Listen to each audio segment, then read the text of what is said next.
I think we can get started. Thank you all for joining this event on the India-UK relationship. My name is Dr. Kshitij Bajpayee. I'm the Senior Research Fellow for South Asia at Chatham House. This time last year, Indian External Affairs Minister S. J. Shankar was visiting the UK for Diwali, and he had made remarks in which he noted the unrealized potential of the India-UK relationship and the need to seek new convergences. We've since had elections in both countries, a new Labour government elected in Westminster, and the Modi government re-elected for a third consecutive term in New Delhi. So to discuss the outlook for the India-UK relationship, we have an excellent panel of speakers with us today. I'm seated next to Lord Karan Bilamoria. Lord Bilamoria, of course, is known to many as the founder of Cobra Beer. Unfortunately, we will not be serving Cobra Beers at this evening's event. But he's also in many ways, I would say, an architect of the India-UK relationship. He's served as the founding chairman of the UK-India Business Council. He's served as a founding member of the Prime Minister of India's Global Advisory Council, among many other roles and affiliations. Seated next to him is Baroness Usha Parashar, who has led FICCI, which is the Federation of the Indian Chambers of Commerce and Industry, as the inaugural chairperson of the FICCI's UK Council. Seated next to him is Ben Mellor, who is the Director for India and the Indian Ocean Directorate at the UK FCDO, which is the Foreign Commonwealth and Development Office. And then finally we have Sheila Hassan, who serves as the UK Director and Head of the Confederation of Indian Industry. So the way this event will be structured is we'll have a moderated discussion for the first 40 to 45 minutes before we then open up to questions from all of you. This event is on the record and it is being recorded. So on that note, perhaps I can first turn to you, Ben. The Labour government really appears to have hit the ground running with its relationship with India. We saw Foreign Secretary David Lammy's visit to India within the first month in office. We've seen several initiatives being unveiled, the Technology Security Initiative, for instance. We've seen the announcement of the first overseas campus of a UK university is set to open next year. And then, of course, there was last week's announcement that the UK will be handing over sovereignty of the Chagos Islands to Mauritius. So what, in your view, are some of the key priorities of the Labour government with respect to India? Where do you see areas of continuity and maybe potential change from previous Conservative governments?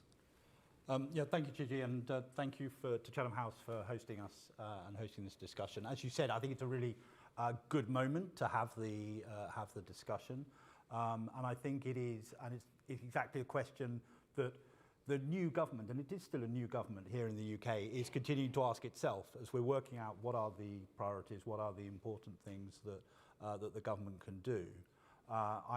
I'm representing, by the way, Minister West, who would have hoped to come along, and at a future occasion, I hope that she can come along and speak to Chatham House and set out the formed view. So this is very much the sort of early take on where the government is putting its priorities. And I pick out 5 areas that are already established as being key priorities. 2 of them are the 2 bits that were in the Labour Party manifesto. Firstly, the commitment to completing the negotiation of the free trade agreement. When you mentioned the fact the Foreign Secretary had visited Delhi in his first month as Foreign Secretary, and when he was there, he talked about the fact that the FTA was the floor, not the ceiling of our ambitions, but getting the floor established is important before you start working where the ceiling can be. So the first thing was a mutually beneficial free trade agreement between our 2 countries. And the second commitment within the manifesto was to a new and deeper comprehensive strategic partnership between the UK and India. And again, that is something that the Foreign Secretary was able to discuss with Prime Minister Modi and Dr. Jaishankar when he was in Delhi, and really strong sense from the Indian side. You mentioned continuity and change, and we may come back in the discussion to reflect on where we got to with the previous roadmap that was agreed by Prime Minister Johnson with Prime Minister Modi. But the idea that we can take this further into this comprehensive and strategic partnership is something that I think is a really important part of that building of trust-based relationship between the UK and India. The next 3 are perhaps more still at the stage of aspiration, but just to give a broad sense of the direction that we see the relationship going in. Firstly, the government absolutely recognises the importance of the people-to-people links. It is the USP of the UK-India relationship compared to many of our friends and colleagues around the world. And the government, which talks about re-engaging internationally, re-engaging obviously with Europe, but also re-engaging internationally, is very much about building on those people-to-people links and sees the important relationship with India in that light. I'm always very nervous with Karen on the panel to mention any other university other than Birmingham, which, as he knows, I'm an alumni of myself. But the University of Southampton, you didn't name check, I should name check, but an important sort of step in terms of turning that concept of the living bridge into something with the University of Southampton opening a campus in India. That's a real positive step forward. Birmingham, fast behind, as I'm sure. The second area that I would mention, a particularly important area for the Foreign Secretary, is around climate and nature. That's also an area which is one of the key missions for the government as a whole, and something the Foreign Secretary has prioritised. And a real sense that when we look at how the UK and India work together, and how we look at the sort of growth opportunities, that it's sustainable growth, it's green growth, and all those opportunities that exist for us to work together on mutually supportive climate investments, but also to look at how India and the UK can play that leading role internationally through the COP process, through working together in partnership around climate and nature work in the global south, and can really start to push more aggressively into that area. And then the final, the third area that I would highlight is technology and security. You mentioned the launch of the TSI, the Technology and Security Initiative, that was agreed during that July visit, very much following in the model of US, India in terms of ISET, and actually setting out how, sending a signal very strongly to both UK and to Indian stakeholders to say that we are keen to see collaboration in the technology and in the security areas, areas like telecoms, early starters in that. So I would say two areas that we're absolutely nailed on, the FTA and the CSP, three areas of aspiration where we need to start setting out what that means: climate and nature, people to people, and technology and security. Excellent. I mean, we'll come back to some of these and maybe drill down in more detail.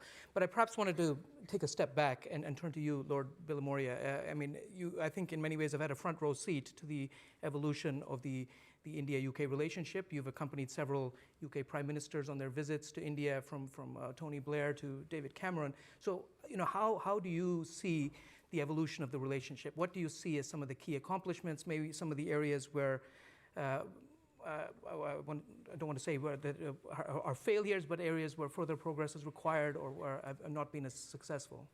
Yes, firstly, a pleasure to be here at Chatham House, and thank you for hosting us. I've just been appointed as the co-chair of the newly formed India All-Party Parliamentary Group. In this new parliament, we used to have two groups. We've now made it into one group, and it's a huge focus.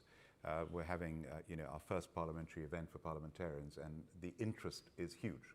So it just shows that everyone is looking at India. Now, my starting point in this was, as an individual, I see myself completely and utterly Indo-British. I was born in India, brought up in India. I feel entirely at home in India. I go there several times a year, and I feel entirely at home over here. And my whole mission has always been to put the two countries together, whether I've done it through my business, Cobra Beer, or whether I've done it through the life that I live. And 21 years ago, I was appointed as the co-chair of the Indo-British Partnership from the UK side. And Narendra Modi, the founder of Infosys, was my co-chair on the Indian side, followed by Sunil Mittal. And isn't it amazing that Narendra Modi's son-in-law became Prime Minister here? He asked me 10 years ago, look, my son-in-law is going to join Parliament, could you keep an eye on him? I did my best. And of course now Sunil Mittal, my friend who I was with this weekend, is going to be buying almost 25% of British Telecom. So the two countries have come a long way in these 25 years. But what I will say, and I will say this absolutely frankly, from the delegations that I went on with Tony Blair in 2005, then followed by Gordon Brown, followed by David Cameron twice, that was the peak of our relationship and our impact on India when we would take plane loads of cabinet ministers, business leaders, university leaders, the press, and go to India and make an impact, do deals, build friendships. It's gone downhill since then. Theresa May's delegation in 2016, November, was a disaster. It was really bad. She said the wrong things. We told her not to. She wouldn't listen. And we haven't had a Prime Minister delegation since then. Rishi Sunak, Indian origin Prime Minister, huge disappointment. He should have, in his position, the first thing I would have done is make an impact in India. Didn't take a single delegation to India. Boris Johnson's excuse was pandemic. It wasn't really an excuse. I was there once. I was one of two Indians, two people from the UK over there. So I think we've got to do a lot more. We've got to make that impact. The energy's got to come. And the good news is David Lammy, even before the elections, at the India Global Forum event, he said, India's going to be a priority for me. And I've met him a couple of times in the last week, in fact, yesterday as well. And he said, India's a priority to me. Of course, he went straight out to India. So that commitment is being shown by David Lammy. I don't know many of you know, he told me one of his great-grandmother's Indian, of Indian origin. Yeah, so he, I know, genuinely believes in it. So I think the attitude's got to change. And the link to that, Ben mentioned people to people. It is so important that people to people. Our diaspora over here, of which I'm a proud member, is the most successful ethnic minority diaspora in this country. It's done phenomenally well. The bridge that we have with India is great, but the negative anti-immigration, anti-international student sentiments of the past government really were not helpful in our relationship with India. I know that leading University of Birmingham delegations to India, literally it was, why are we not welcome in the UK? And they were trying to take away the 2-year post-graduation work visa, for example, which I fought so hard to introduce in 2007, 2008. Luckily, we managed to keep it. So I think that has got to change, and I think will change with this new government, that I hope there will not be an anti-immigration, anti-international student sentiment. So I'm hopeful, and the reality is India is going to be the fastest growing major economy in the world for years to come. And I've always made this prediction, by 2060, India will be the largest economy in the world. That's my belief. So we've got to partner with this country that is on its way, not only as an economic superpower, but as an actual superpower in the way that China and the United States are today. Baroness Parashar, perhaps building on Lord Bilimouria's comments, I mean, how do you think shifts in the broader, maybe geopolitical environment has impacted the India-UK relationship, both in terms of some of the achievements or impediments that Lord Bilimouria referred to? Well, can I first of all say thank you for organizing this very timely discussion. And I'm very pleased to see the comments made by Ben about really the things which are under consideration. I think, from my point of view, while the FTA is, of course, a very important element in these discussions, I think we've got to look at it beyond the FTA. And I'm glad that they are looking at a new comprehensive strategic relationship, because the one that was agreed in 2030 was indeed ambitious and very comprehensive. I think some progress has been made in that direction, not least, what you mentioned, the new technology security initiative, which was agreed in July. Progress is made on some of the issues to do with climate and particularly on education, and I think we've seen a real focus on education. Of course, you mentioned Southampton, and someone who was a deputy chair of British Council, I've been following very closely what priority is being given in the education field in terms of building that relationship. But as you said yourself, that there's a potential to be realized, and I think the three issues that you mentioned are quite important. And I do think that the geopolitical shifts means that we have to look at this relationship from a very strategic perspective. One area really is that India's changing, wanting to become the voice of the global south. And I think that's quite important strategically for the UK, because UK's relationship with the global south is going to be quite critical. And I think UK's tilt towards the Indo-Pacific is an important element too, because the fact that Britain joined AUKUS and actually as a dialogue with the ASEAN, all that means that its presence is now important. And the fact that UK has changed its shift from China to the Indo-Pacific means that these relationships are becoming increasingly important. So I think it's very timely to begin to look at all these geopolitical shifts that are taking place and what they actually mean. Now, you talked about the people-to-people relationships, and of course they are very important because in a way those relationships enable and build that bridge very strongly. But I think at the same time, through that people-to-people relationship, we have to begin to understand how India is changing and how UK is changing. Because India, of course, is becoming an important economy, it's becoming more confident, it sees itself as the voice of the global south, not just in words, but in terms of the initiatives it's taking. And therefore, I think it's important to understand what that actually means and how important India then becomes for the UK. So I think understanding the broader context is very important. Now, obviously, people like myself, are deeply committed to that relationship because I think it's not just the fact that we have that emotional attachment. To me, I think strategically, it's a very important relationship. And if I may put it rather grandly, it's good for humanity. Because if these two countries come together in terms of making a difference, so I think that's going to be quite important. And in terms of the impediments, I also would frankly say that the people-to-people relationships, can itself be is a kind of a positive, and it has a negative, because you can begin to view that relationship purely through the eyes of the diaspora, and therefore it can bring a narrower focus. So I think it's very important to broaden that and to see, what does it actually mean? Because if you read very carefully what is being said by Jaishankar in particular, and his book, India's Way, is a really good insight that how India is actually wanting to build a foreign policy based on its own civilization values, right? And therefore understanding that, and it's through that dialogue with people to people, we will begin to get a much more sophisticated relationship. So I think that's what I would like to see. And of course the FTA would make an enormous difference. But I think the geopolitical shifts and the way we are getting into a multipolar world where the global architecture of the 8 decades is beginning to wane, I think we've got to look at what are the areas that we need to actually build on. And I think technology, innovation, defense are very, very important aspects of it. And I think the security of the Indo-Pacific, the Indian Ocean, means that these relationships will now have to be very pragmatic. We would have to think very seriously where the alliances are actually built.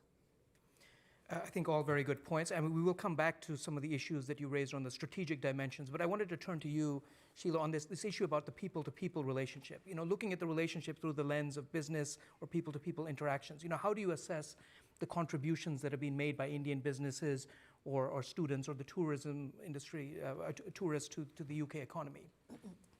First of all, thank you very much for inviting me here. It's fantastic to be here and to be speaking. And if you ask me, the time is actually right to be representing India anywhere in the world now, because, the dynamics are changing. And today, between the UK and India, it's a truly reflective of a 21st century partnership. It is an equal partnership in which India is on the negotiating table as an equal partner. I think we need to remember that, and we need to understand how, the achievements that Indian economy has made over the last few years, how those can be leveraged to get benefits into the UK.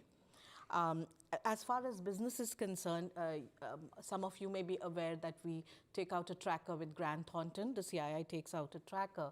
And in 2024, we had almost 2% increase in number of Indian companies in the UK. But there was a 35% increase in revenue and almost 12% increase in jobs created and a 24% increase in corporate tax paid. So like every year, the growth of corporate tax paid by Indian businesses to the UK government rises exponentially. So it was almost 25% last year. And the combined turnover of Indian companies is around 69 billion. And the employment is around 120,000 employees of Indian companies in Britain. So this is out of only the 971 subsidiaries of Indian companies. But if you're looking at joint ventures, if you're looking at sole proprietorships, the number is much more. So all this, even without an FTA being signed. So you can imagine the potential that will be unlocked should there be an FTA. So there is a keen interest from both sides, both businesses, that the FTA is going to add significantly to the GDPs of both countries. And Indians are making their mark in many ways. In a way, I don't even need to say how mainstreamed Indians are, simply because our last Prime Minister was Indian origin. But, we have found that 71% of homeowners in the UK are Indian origin people. 34 to 36% of educated and professional occupation numbers are the Indian diaspora, along with the Chinese. So we are neck to neck with Chinese, but as far as property is concerned, we've beaten the Chinese at 71% and they are at 56%. Over a quarter of study visas from the UK went to Indians last year, and every year Indian students contribute almost 4.3 billion pounds to the British economy. So this is kind of completely, this is a huge success stories which not many of us who are Indian origin even know. So this is something that we need to spread that awareness and, just get that even without an FTA. So when Baroness Parashar speaks about going beyond the FTA, I think that's what it is, because even without the FTA, there's a huge lot which Indian companies, Indian businesses, Indian professionals are contributing to the British economy. Thank you for that. I mean, if I can play devil's advocate for a moment, despite the very positive outlook for the India-UK relationship that all of you have painted, despite these long-standing bonds of a common language and legal system and long-standing historical linkages, it seems to me that the UK has fallen down India's priority relationships. Even in Europe, one could argue that it's not the UK, but it's France, which is India's key strategic partner, at least in terms of defense cooperation. So if I could ask you, Lord Bilmore, what do you think it will take to move the India-UK relationship to the next level, to upgrade that relationship? Yes, the point made about the FTA, of course we all want the FTA to conclude, but who is the UK's biggest trading partner by far as a single country? It's the United States of America. We don't have an FTA with the United States of America, but we have phenomenal trade with the United States of America both ways. In fact, we have a trade surplus with the United States of America. I hope the FTA comes through. We must do our best to make sure it comes through. But it goes back to what I was saying at the beginning. How do you think I feel? And being of Indian origin, what tends to happen is meetings in India with my counterparts, they're very open with me. They know they can be very frank with me.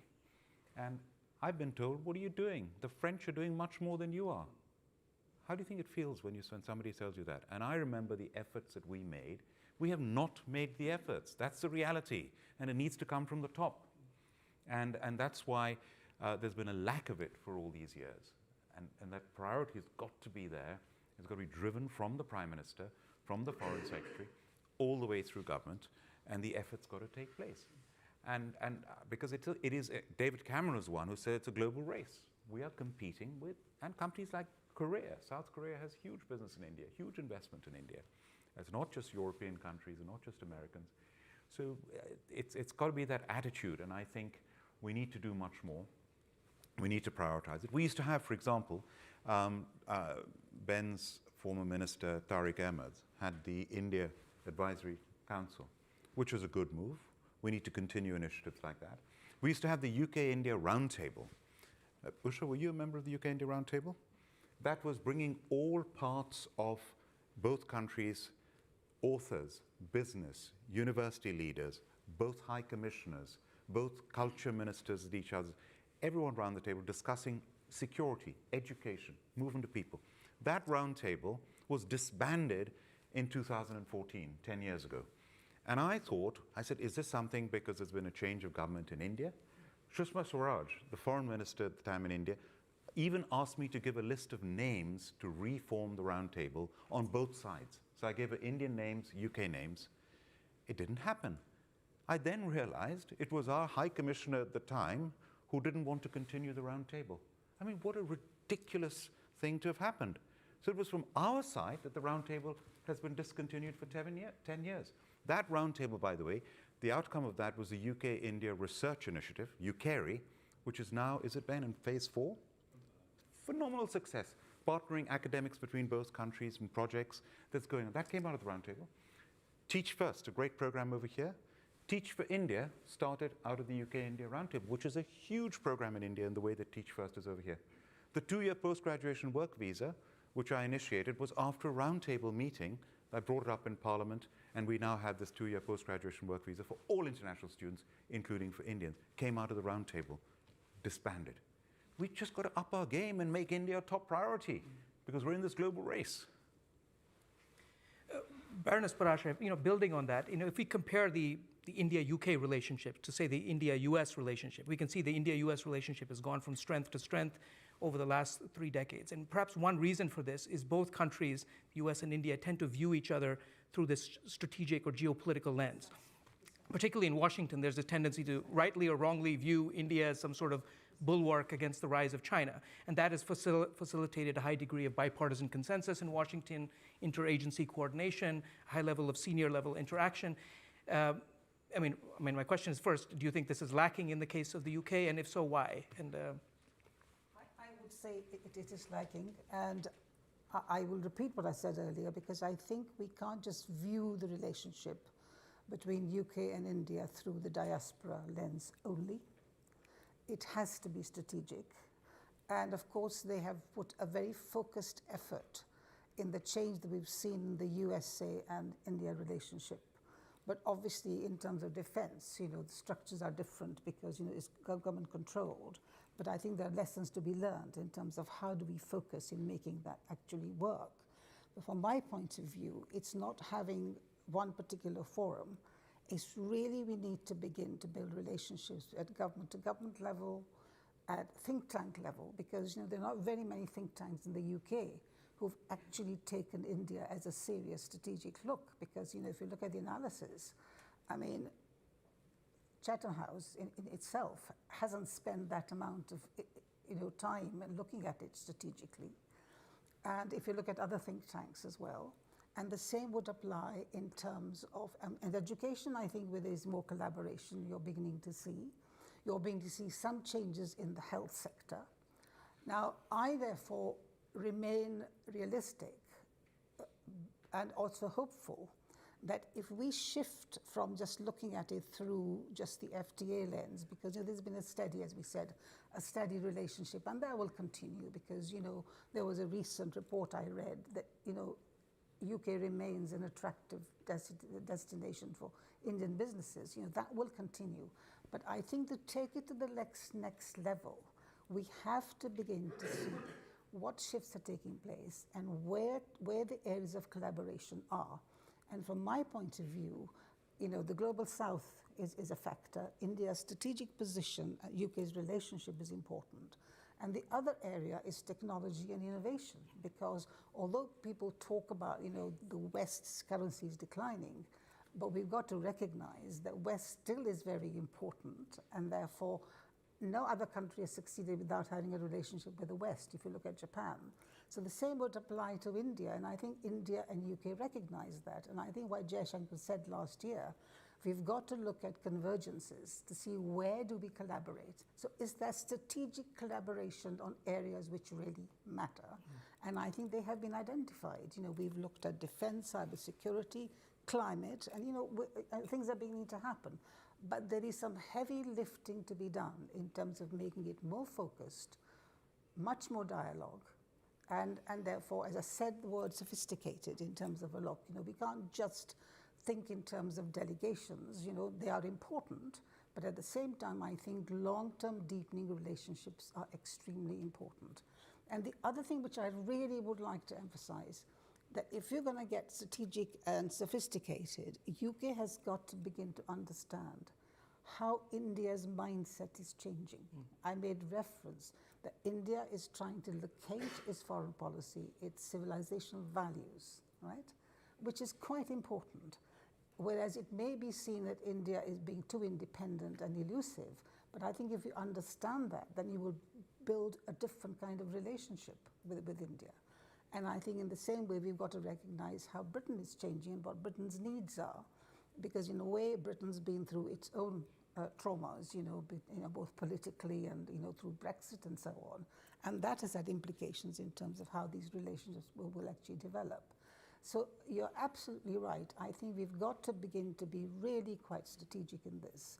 And I would like to see think tanks here doing a lot more work and deeper thinking on these issues. Because if you look at the Indo-Pacific area, I mean, there are things happening there, and India's importance as currency has increased because, of China's threat. And I think there is thinking going on. I mean, I'm involved in Digital Foundation. There's thinking going on, what should be the policy, how we should be linking with those things. That's the kind of thinking that needs to happen. And I very much hope that the Foreign Office itself is doing that kind of thinking and not looking at it purely, in terms of short-term gains. Well, I will say that in my year at Chatham House, I have tried to raise India as a priority and view it through a more strategic lens. So, but it's obviously still a work in progress. But this is why I was very glad you organized this and you're doing it. You see, but it's recent. No, I agree. Ben, if I can turn to you, I mean, on this issue that Baroness Parasha raised about raising the relationship up to the next level.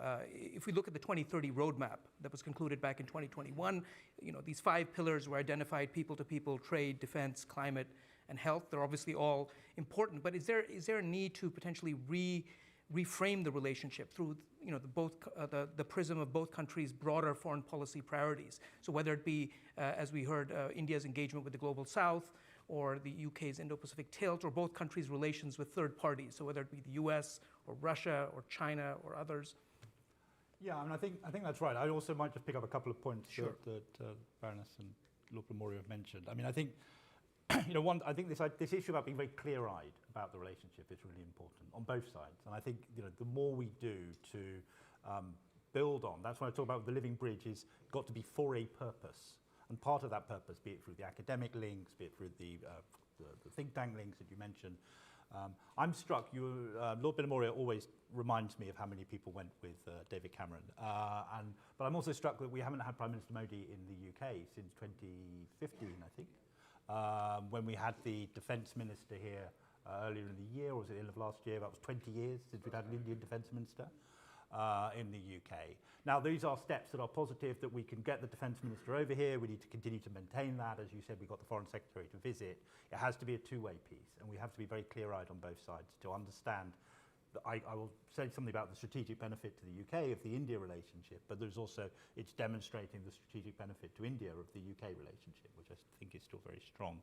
And if I think about the priorities of the government here, looking beyond purely the India brief, when we talk about things like restoring stability, when we talk about the issues of how the UK is re-engaging with our European partners, where we talk about a UK that is proud to be both Euro-Atlanticist and an active participant in the Indo-Pacific.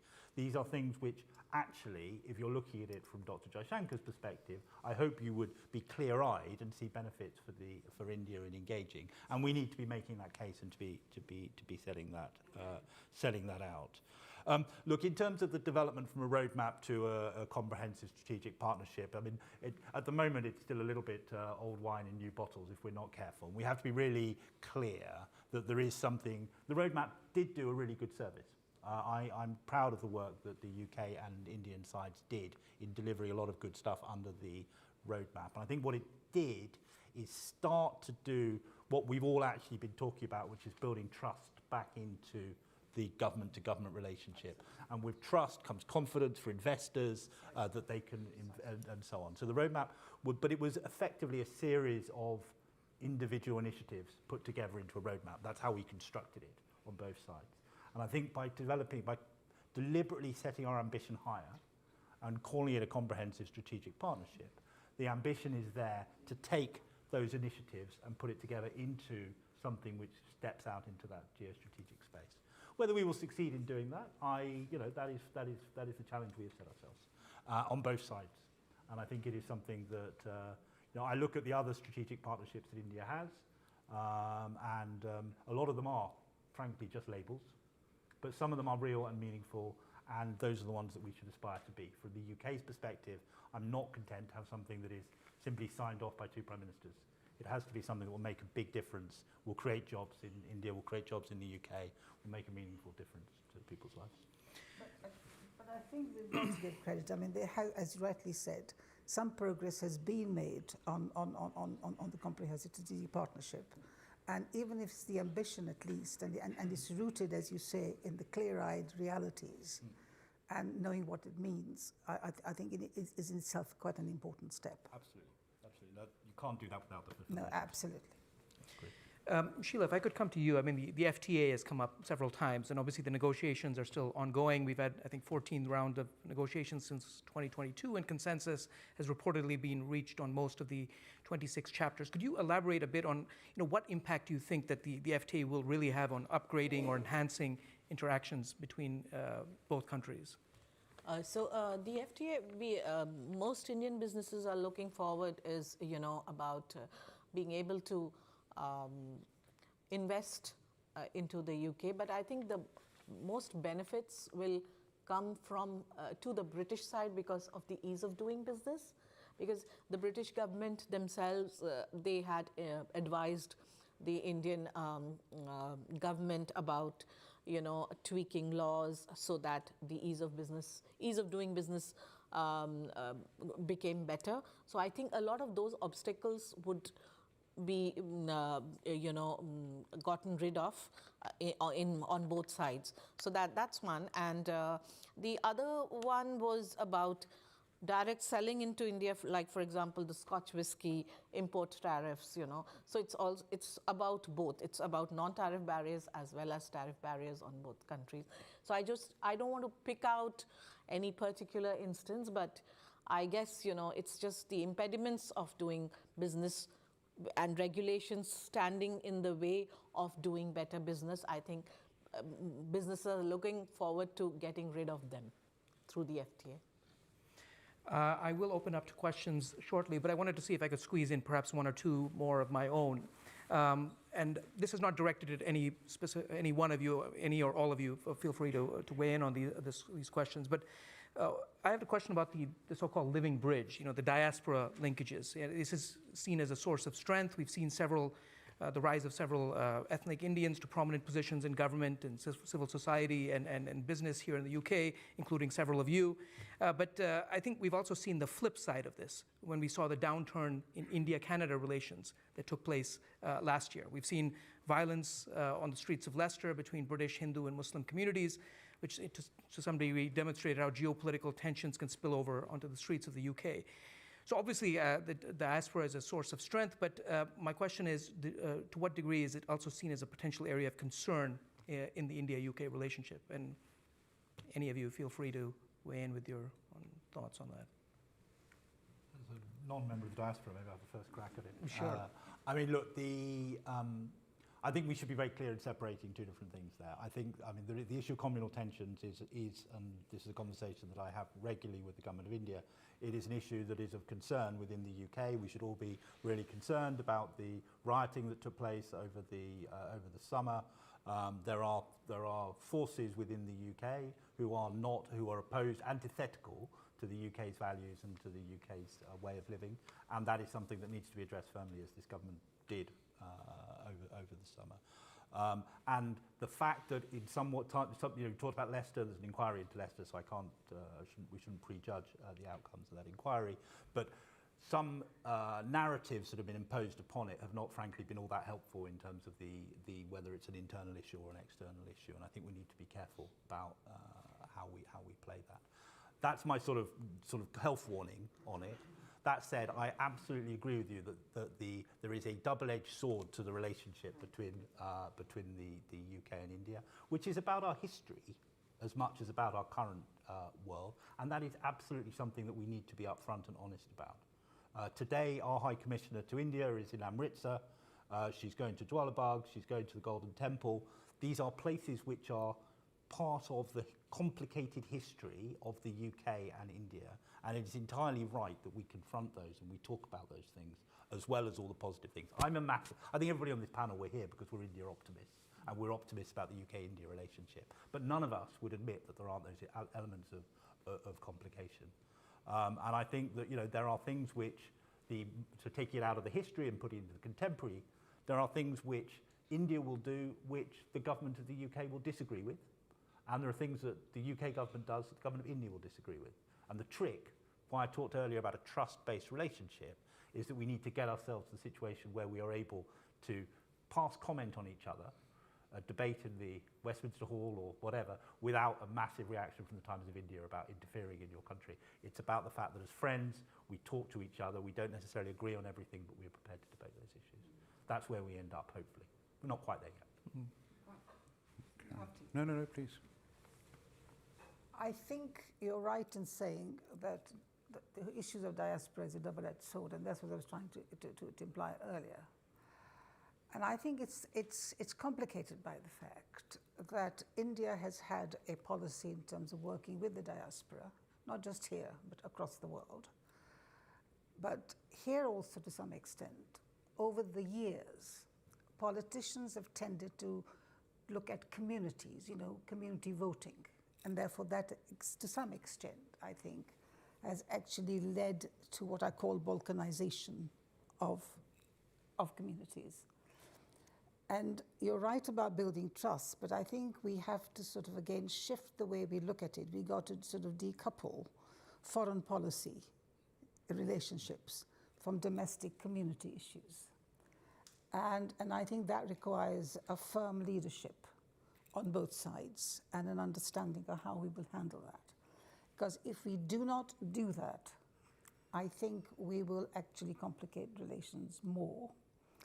And my view really is, as people continue to live here, while, as I say, we all are very proud of our heritage, but it's a question of a commitment, and ultimately what matters to people here is what matters to everybody else.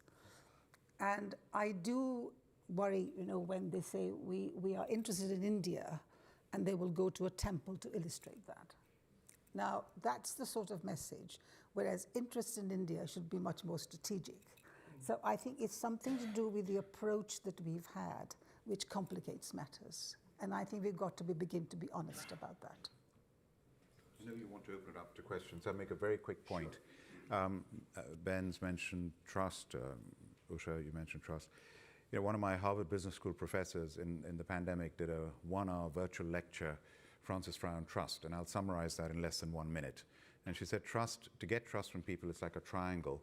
You've got to be authentic, you've got to have the logic and the capability to deliver what you're promising to, and you've got to have empathy. Are you in it for yourself or are you in it for them?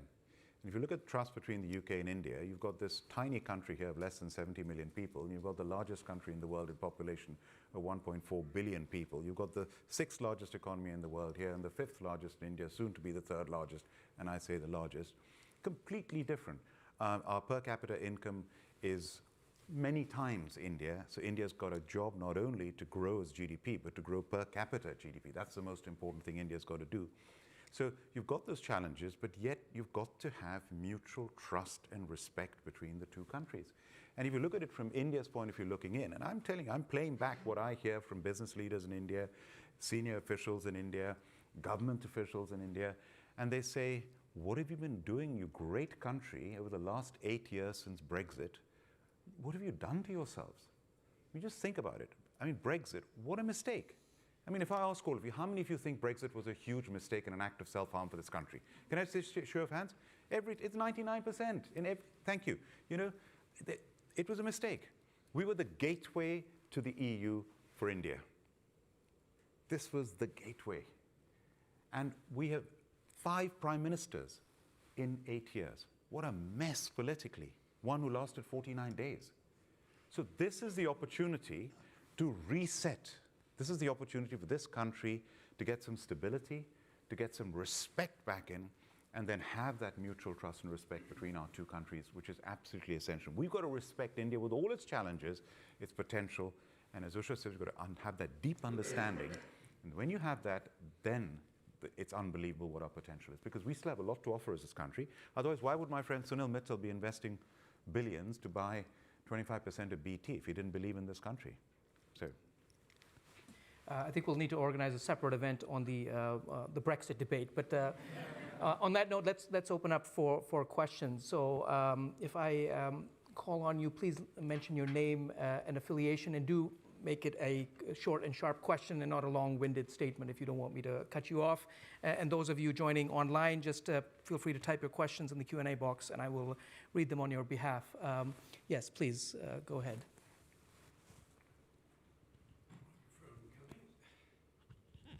Peter Price, former member of the European Parliament. I want to ask about the free trade relationship negotiations. I've heard that the most likely reason why they might break down is over entry to the UK in all sorts of categories and the obstructions in the way of that. Is that true? How significant at the end of the day is the free trade agreement itself as compared with the strategic partnerships that you've talked about and the various other things?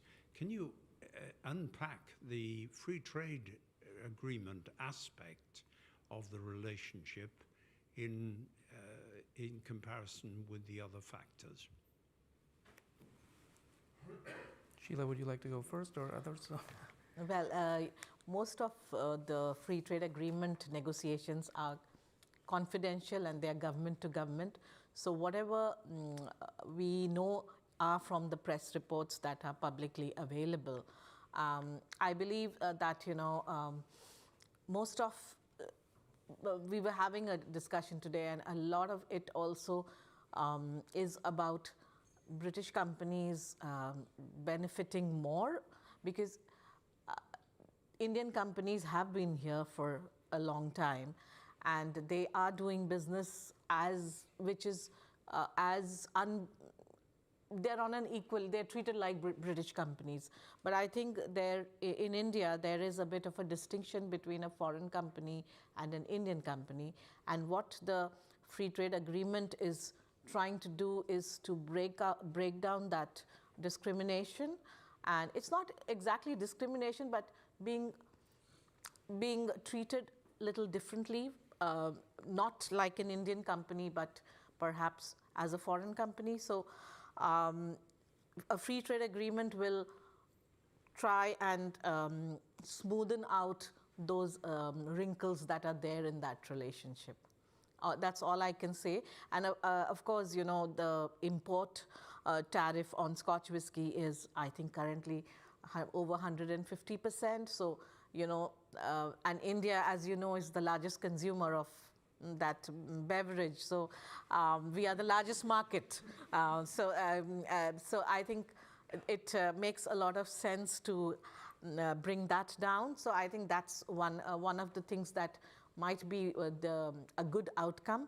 But a lot of it is, we are talking about CBAM, we are talking about mobility of professionals. Like what India wants from the UK is not immigration, but free movement of professionals and transfer of skills between the UK and India. And I think that kind of, it should not be tied down to a question of immigration, but short-term visas, professional visas, we're talking about that. So, and again, from an Indian side, we feel that every conversation between UK and India is not about immigration. It is about how Indian professionals are adding to British business success by bringing those skills where there are skill gaps here in the UK. So I think a lot of the negotiations are about mobility, about professional mobility. The other aspect was about intellectual property. I think that has been sorted out. Intellectual property, tariffs on automobiles from the UK to India, again, you know, the same as Scotch whisky story.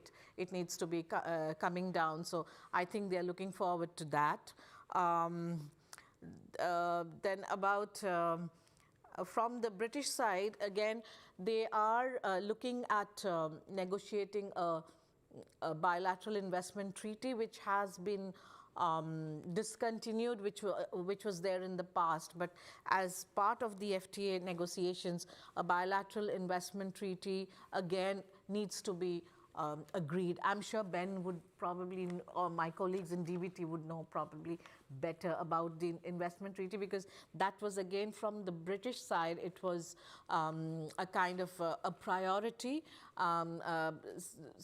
about taxation, about protection of investor rights in India for British companies. So that was really a need of the hour from the British side, and I think that investment treaty is also being negotiated. That's all I can say, you know, from what I can recollect from the newspaper readings. Just to add a couple of points. I mean, I'm not luckily a trade negotiator, and therefore, and also as Sheila said, it's a private negotiation between the two governments. We are very close to a deal. There is a deal there that is to be done, and I think both sides have said that publicly. I think that Sheila is remarkably well informed on some of the areas that might still need to be finalised. The point about the link between migration and the FTA is one I hear an awful lot, and just for the sake of banishing a canard, there is no linkage between migration and the FTA. The rules of FTAs are really clear, bluntly, on this. There is indeed within FTA rules, and this is all set by the WTO, not by me, you can do exactly the business mobility piece, which is, I can't remember, Section 4 or something, I can't remember of the WTO agreement. And so there is a bit in that, but that has not been an area of contention, frankly, between the UK and India. And indeed, as we've already heard, legal migration between the UK and India is one of the huge success stories of the last several years. So I do often hear that surely it's all, the Australian FTA was perhaps where that canard came from, because I think there was a little bit in the deal between Australia and India that led to a discussion about migration in the end game. That has not been the conversation that we have had. But we are close. But it is, you know, the devil is in the details.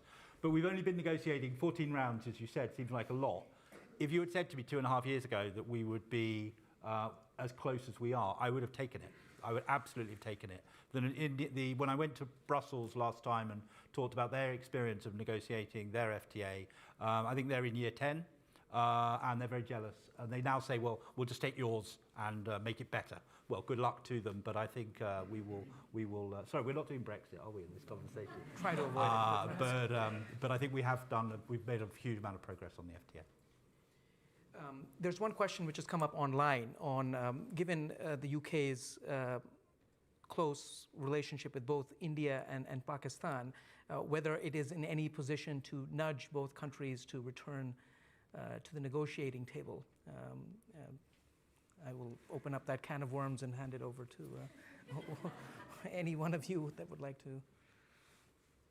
Come on, Ben. I heard Dr. Jaishankar say that he was going to behave on his recent visit to Islamabad, and I think we should take our cue from Dr. Jaishankar. Look, the UK has got good relations with Pakistan and excellent relations with India. I think, and we've always said that the issues between the two countries are bilateral issues between those two countries. It's not for us as the UK to get involved in those bilateral issues, and I think that still continues. But of course, as a country that believes in the rule of law, but also believes in cooperation between countries, I think everything we can do to see that, I think, is to be encouraged. But it's for Dr. Jaishankar, for Prime Minister Modi, and for the government of Pakistan to work that issue through. Okay, we'll leave it to them. Yes, please.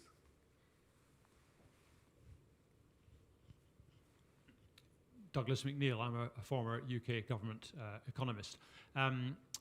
Ben has mentioned the importance that the government quite rightly attaches to climate and nature in the bilateral relationship. And Lord Bilimoria and others have mentioned India's tremendous economic growth potential. As India pursues the very legitimate goal of economic development, given the realities of generating power in India, it's not hard to imagine India becoming the world's biggest emitter of carbon.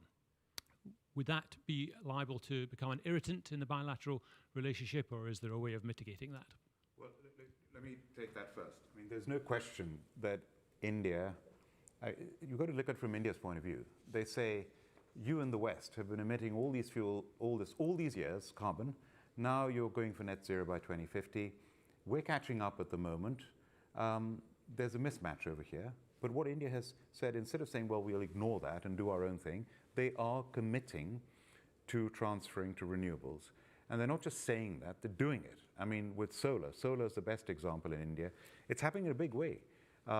One of the Indian companies, Adani, is building a solar farm, if you want to call it that, the size of the city of Paris. It's huge. I mean, it's giant. That can produce phenomenal amounts, enough to power many, many cities. And so they are doing that side by side. What they are saying is their transition is probably going to take a little longer than ours. But at least there's that commitment to renewables as well, which I see as a very positive thing. And I think there is also the UK-India Climate Partnership, which is progressing well. And both the countries are committed to kind of decarbonize the economy. So I think there is an understanding and they're working together. Yeah, and I think there is no route to 1.5 other than with India on side. I mean that is absolutely key, and that is understood by all parties, including the government of India. I think the challenge is that they need the financing to help them get there. So I don't think it becomes a bilateral irritant. I think the UK has a considerable role that we can play in helping solve that financing problem. I was at an event last month at the City of London talking about how we could make sure we were getting better with Niti Aayog. We're over from Delhi, and how they could link into financing opportunities here somewhere that the UK does have obviously a huge amount of expertise in that. The science and technology piece that I mentioned clearly puts us into that climate space in terms of looking at some of the climate opportunities for collaboration in this space. Again, I think that's an opportunity for collaboration. And also the global partnerships. And I actually think India is, I think we can see India in a global leadership role in tackling climate. Because if India can do it, and as I said, I don't see how we get to 1.5 without India, so they must do it. Then actually that partnership as well of understanding how the models that they can do. So things like the Global Solar Alliance, I always get the acronyms wrong. The Solar Alliance is the Disaster Risk Initiative, where we can work with India on those global climate partnerships and see that. And it ties into the point that Usha was making earlier about the role that India wants to play in the Global South. Actually, that role of leadership in the Global South in terms of tackling climate change can be a really important part of the answer. And London's seen as a centre of green finance, so that's a perfect partnership. Yes, please go ahead. Hi, this is Apurva Vishnoi, and I'm an Asia House Fellow. And my question was basically that as the UK government seeks to decouple from China, what is the role envisioned for India in building a more resilient and diverse supply chain for the UK businesses, and what are the exact obstacles that are stopping India from reaching that role? Any of you? Ben, perhaps Sheila? Yep, go ahead. I just have one point, India has been aspiring to be part of the global supply chain of the West, especially after COVID and during COVID, for obvious reasons. But I think one of the biggest obstacles to that is, greening the supply chain, because, it comes with those conditions that the SMEs who are actually going to be part of the supply chain, they need access to cheap green finance. because otherwise, India will not be a wholly green supply chain hub. It aspires to be the global supply chain hub for the rest of the world. It is developing capacities, but one big issue about the supply chain is the access to green finance, which is cheap. And it is looking to the UK because last year there were a lot of discussions, and because of the UK's innovative ways of financing, how can cheap finance be made available to those SMEs who form that supply chain? That's all I can say for now. To answer your question directly about China, we had this whole golden opportunity with China relationship in the George Osborne chancellorship days. I mean, that's changed. There's no question about it. It's changed. But the reality is we do almost 100 billion pounds worth of trade, the UK, with China every year. And India and China's relationship, it's no secret. I mean, there's quite a lot of friction a lot of the time. India does almost $100 billion of trade with China every year. And I've seen, when I was representing the UK at the B20 before the G20 last year, when India was the host of G20, and there was a panel with all the trade ministers from the G20 countries, and Piyush Goyal, the Indian trade minister, was chairing it. And he joked with the Chinese trade minister and said, "Minister, we do $100 billion of trade, but it's all in your favor." So the Chinese trade minister laughed and he said, "But minister, you have a trade surplus with other countries." So that's the spirit in which, the reality is there, that trade is very much there, despite the friction that may exist. I think that's a good point. I would question the degree to which the UK is truly trying to decouple from China. I mean, there's making the distinction between de-risking and decoupling. I think there's more of a push on the de-risking side. And I think, as India continues to become more central to global supply chains, it's probably going to become more, not less, dependent on China for key components in its supply chain. There's a question here on the future of the UK-India defense relationship under the new government. Ben, would you want to offer some thoughts on that?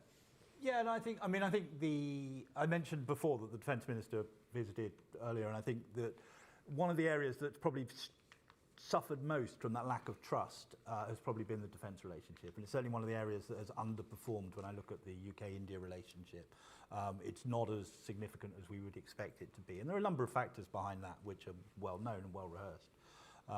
Certainly, when Prime Minister Modi talked about wanting to remove away from the dependence on Russia, and that sort of opens up an opportunity for 60%, I think, is still the amount of dependency on Russian equipment, materiel, and that changes, and others are in that market as well. We talked earlier about the competition. There is a competitive market there. I think the UK should be in that market. So I think we have two things: we should be in the market, and we should also be in the strategic defence partnership, particularly in the Indian Ocean, particularly in the maritime space. We want to do more in that space. I think we will work closely together on it. But I think it's a thing that trust takes an awfully long time to be built into that space. We're doing small steps. We've got the first naval instructor in Dartmouth from the Indian Navy. That's a brilliant way that you build those kind of links. Speaking as an alumni of not only of Birmingham University, but also the High Command Staff course at Trivenham, if you train together, you learn an awful lot. And that sort of link does actually make a big difference. Those are the kind of things that will start to build those relationships. Karen, please. Carry on. No, up to you.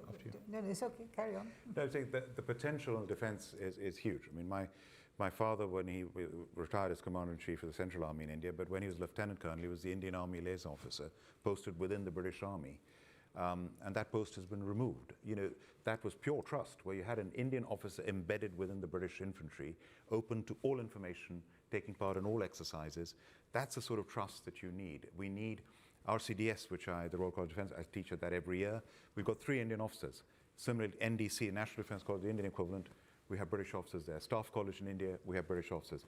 So the exchanges are very important, but joint exercises, naval exercises there was a very good air exercise last year called Operation Cobra Warrior. I like the name of that. And so that's another way. But the whole, the trust is the key point over here. We've got to, if there are two armed forces, that in terms of esprit de corps and spirit and the way of operating and the regimental system, we're identical. You could see officers from both, they respect each other, they work brilliantly together. We've just got to work much more. And then you've got the whole defense manufacturing side of things. Again, huge potential. Yes, please.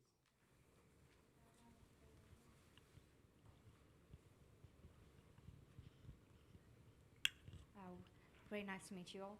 I hear about the supply chain, I hear about the green finance, I hear about a lot of solutions that are coming up. But me speaking from a younger generation settled here in UK and also having an Indian origin, I see where two places meet. I'm in the middle of it. We do have solutions for all the problems that are arising because we see it. We are affected. Our future generation is also affected. But we don't have the space where we can be mentored by the experienced and the knowledge, and also for us to speak about. So will there be any kind of space where we can have the opportunity to explore our own thoughts and innovations, innovative ideas, with also an experienced knowledge coming from your side? Is there some government doing anything about this here for us to have that opportunity? I can have a good talk. You go first. I mean, I think you raise a very important point, which is about the views of the younger people in this debate. Because you can just say it's probably dominated by people like me who probably passed their sell-by date. But the point really is we do need to engage with these young people, and I think this is where the people-to-people relationship and how that would actually build and develop. And I think it's for the government and other institutions to open channels of communication where young people can actually begin to give their perspectives. So I think it's a very significant point, and I think it's something we need to think about. And I was going to give one example we have done is there's a thing called the Young Professional Scheme, which I can't remember the exact numbers that we put onto the first year, but it was 3,500, something like that. And we were massively oversubscribed in terms of young Indians wanting to come to the UK, and we had one applicant from somebody wanting, maybe it was you, sorry if it was you, but we had one applicant from somebody in the UK wanting to go and work in India. And there's a huge amount. That to me is a gap in the market. We need to do more. We need to go out and talk to British business. We need to go and talk to people who would be encouraging their young people to get involved in this scheme. And I think that's a kind of a practical opportunity that we can certainly look to expand. Absolutely. I'm doing my part and it's working really well, but collectively it would work better. Yeah, I agree. Yeah. So in fact, we as the CII, we are very interested in showcasing India to the British youth, showcasing an evolved India, the globally sized Indian company. So we are looking to put together people who will go from Britain to India to understand about the way an Indian organization works, to showcase the excellence that Indian businesses have attained, and be a part of a fun kind, and come back as an ambassador for India. So that's what we are working on. We are very keen to. The British Council had an initiative, which was fantastic. Lots of initiatives. Yeah. I think the point you're making is a different one. Yeah. Is hearing your perspectives about both the perspectives in terms of building that relationship, because I think it's not just, if I may say so, about showcasing. It's really how do we engage and get the perspective of people with your experience, who are, as I say, our Indian origin but live here, and what's their perspective by the kind of relationship that you'd like to see, particularly in terms of people to people and bridging. And I think that is something we need to really focus on. As an individual, I'm connecting businesses from here to India and vice versa. The mindset is matching. Yeah, exactly. There is still some gap in terms of government aid that we are not able to receive and make it massive. It's not more about cultural or anything. It's very much rooted in our heart. It need not be put out there. But we are trying to put people together, like-minded people together, to make the world a better place when it comes to supply chain, making it a better thing, green financing, or any kind of future innovative, perspectives for that. It's a very good idea, actually. I mean, I'm going to give Okay. this some thought Yeah, well, about I'll a be sort of happy to having a talk to you all. forum which meets regularly, where young Indians, people interested in India, come together. Not just Indians, but anyone interested in India. Anybody Yeah. I'm who's here to talk. interested. Yeah. Thank you. Thank you. I'm conscious of the time. We have about 4 minutes, and I wanted to see if I could squeeze in several questions. So we'll maybe take a few in one go. So first, you, sir. Hi, my name is Deepak Malhotra. I represent CapGrow Capital. Given the disbanding of the roundtable, which Lord Billy Moria mentioned in 2014, and no prime ministerial visits, significant prime ministerial visits from either side, the non-ending saga of FTA, negotiations going on, while we see India is engaging with US and France, like we mentioned here, and with other countries, where Prime Minister Modi is going to countries which no Indian Prime Minister has been visited for 40 years plus. Why there is a lack of trust, which has been mentioned, over these last 10 years. So is it due to lack of seriousness on the part of UK government, where they don't take, developing this relationship seriously? Or is it, something wrong on the Indian side? Because this seems to be a non-ending saga. If you can hand over the mic to the gentleman next to you. Yeah, go ahead. Hello, my name is Matthew. I'm a student of international relations at King's College. And my question is, with the rise of populism in the UK, do you think that'll ever affect its relations with India? And then I think we had one last question from you, Aneet. Yeah,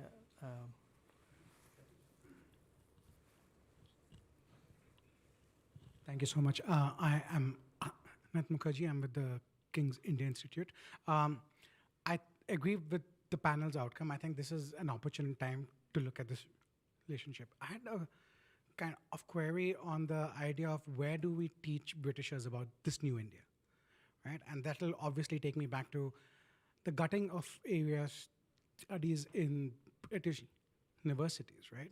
Which is, it's not surprising a professor would ask for more money, but do you think that could also be a cause, right? Of where are we educating British university students about this new India? So is that an effort that we could explore? Thank you. Okay, so we try to cover these 3 questions in 1 minute. So over to all of you. No, Shiva, you want to start? About, that's exactly what we are trying to do. So we are trying to get British students to go to India, either as an India immersion experience or as an India work experience for 3 months, anything between 3 weeks to 3 months over the summer. This is something which we have done very successfully in Japan as well as Singapore. Only this year, the Singapore work experience, India Ready work experience was launched, and it was even tweeted by the Prime Minister, because we had around 20 Singaporean students who came to Pune, who got placements for projects in our member companies like Forbes Marshall and Bajaj Finance and others. So they're there. They are being looked after. They've been given a stipend, accommodation, everything. So we want to replicate that experience. So in a way, we want youth as ambassadors of India in the UK, and the innovations, the innovativeness with which Indians do business. There's a lot of learning from the Indian side now. So that's something that, and we would be quite interested to know if there is an interest among the diaspora here to set up maybe an India Institute or something. That's something that we could support, not financially, but through our work. Yeah, definitely this could be a beginning of that conversation. But we've done that successfully with Japan and Singapore, but we are trying to do that with the UK. Maybe are we going to go? Sorry. No, carry on. I was going to try. If I link the first question and the third question, I think there is a question of framing in this, right? And we can frame the problematic aspects of the relationship and then the positive aspects of the relationship. It's a complicated relationship. And I think when we're trying to talk about how we can increase the knowledge and the understanding, we have to accept and embrace that complexity. I think that is a really important part of it. And the more we tell those stories, I mean, the story that we've done to death, and I haven't even used it today, is the AstraZeneca Serum Institute story. And the fact is that that story is a story of modern India, and it's a story of modern collaboration between the UK and India, and it put 1 billion vaccines into people's arms. It's a huge success story, and we kind of take it for granted, those of us who understand it, but we're not the audience. We're not the target audience that need to get that sense of why that complicated, difficult relationship is worth persevering with, and why actually it's not a story of people in the UK wear bowler hats and people in India go to snake charmers or whatever, right? There's a modern story on both sides, and we have to be telling that story consistently. Rise of populism in the UK I think I mentioned earlier the challenges that provides. I don't think it is particularly problematic in terms of the relationship with India. I think it's an issue that we need to address. We're not going to talk about Brexit anymore, and I'm not going to talk about US elections either. I agree with you on populism, but I think combining the two there, and the question is not just, I slightly cringe when we talk about more institutes. It's more of a dynamic relationship, how you actually build on this. And that will come through dialogue, exchanges, and interactions at all different levels. And I think we've got to work pretty systematically to actually begin to do that. One example I will give you, I was involved in it when David Cameron went to India and Prime Minister Modi, they launched the India Year of Culture, and that was a very good initiative. And that was, the objective really was to get the young Indians to understand modern Britain and young Britishers to understand modern. And I think that kind of activity needs to be sustained, and therefore there's a kind of understanding on that. And we very much focused on the educational sides, and in terms of exchange of students of both sides coming to actually understand. On your point in terms of the relationship, it's true that we did go through kind of a fallow period. But I think we're now at a position, thanks to some extent to the previous government, because I think a push was given, foundations have been laid on which can be built. Therefore, I think we've got to look forward in terms of how do we now build on this positive platform that we have. I'm very encouraged to hear that the FTA is likely to happen. And if we can then begin to look at what are the strategic areas where we can collaborate and work on those in a very focused way, I think we can take this relationship to a next level. So we've got to be realistic, but I'm very hopeful. So, I think just building on just what's been said, these are the final remarks. So the key point of this collaboration, and Ben mentioned about Serum Institute of India. I'm going to be seeing Cyrus Poonawalla just after this now. He's a very good friend. And I don't think you realize how that started. The more we can do of universities, business, and governments working together, but working together cross-border. And I saw this firsthand when Cyrus Poonawalla got his honorary doctorate at Oxford in 2019, where he said, please, I want you to be there. The reason is he was working as the largest vaccine manufacturer in the world with Oxford University with Professor Adrian Hill to develop a malaria vaccine. And they were in a race with GSK. That's what they were working on. They said, we're going to get there. Well, actually, GSK won that race. But if you've just heard that the Oxford malaria vaccine has been approved and is very effective, 75%, that was in collaboration with Serum Institute of India. Because of that relationship, they gave an honorary doctorate. And when the pandemic came the next year, there was that trust and relationship that had been built between SII and Oxford. And when AstraZeneca was chosen as a manufacturer, they said, we recommend SII to be the manufacturer, and they've produced 2 billion doses. 200 million of those in the beginning at risk, even before they were approved by the regulators. So that's all down to trust and cross-border collaboration. At Birmingham University, where I was chancellor for 10 years, we set up last year the first joint master's degree with IIT Madras. Now, those of you who know, IIT is the most difficult education institution to get into in the world. 1.5 million students try and 15,000 get in. And it's in AI and data science, where the students can spend time in a 1.5-year master's in the UK and in India. That's the sort of thing we need to do. And then when it comes to India having the trust in the UK, to this day, you ask Indians when they're going to be traveling abroad for the first time, London is one of the first places in the world they'll want to come to. That must never change. And our soft power that we have in this country, small country that we are with hard and soft power combined, our military may be small, but it's very good. Yeah, our universities are the best in the world, along with America. 3 out of the top 5 are British universities. 4 out of the top 10 British universities. 15 out of the top 100 are British universities. So we're phenomenal education, and Indian students want to come and study over here. Premier League, you go to India, the number of Indians who are fans of the top Premier League teams like Chelsea and Manchester United, I mean, it's phenomenal.